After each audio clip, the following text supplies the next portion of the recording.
The White House, the Capitol, Wall Street, symbols of freedom, democracy, and power. But their foundations were built on slavery. In the late 1700s, when Washington, D.C. rose from swampland, there weren't enough free laborers to build it. Enslaved Africans cut stone in Virginia quarries, hauled it across the Chesapeake, and laid the bricks for the president's house and Congress.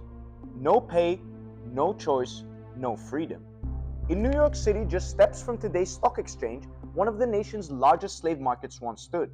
Men, women, and children were sold there, some bound for southern cotton fields, others for the Caribbean sugar plantations that fed America's sweet tooth. Even the wall that gave Wall Street its name was built by enslaved Africans for Dutch settlers in the 1600s. By the 1800s, slavery wasn't just the South's business, it was the backbone of the US economy. Northern banks, shipping companies, and insurers like JP Morgan's predecessor firms, Aetna and New York Life, financed slave voyages. Some even took human beings as collateral.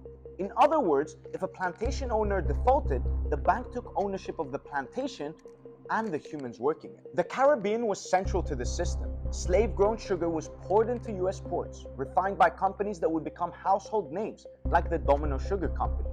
Northern textile mills spun southern slave-picked cotton into luxury suits for companies like the Brooks Brothers, while railroads built with enslaved labor carried those goods to the market. Slavery didn't just make fortunes, it shaped American finance itself.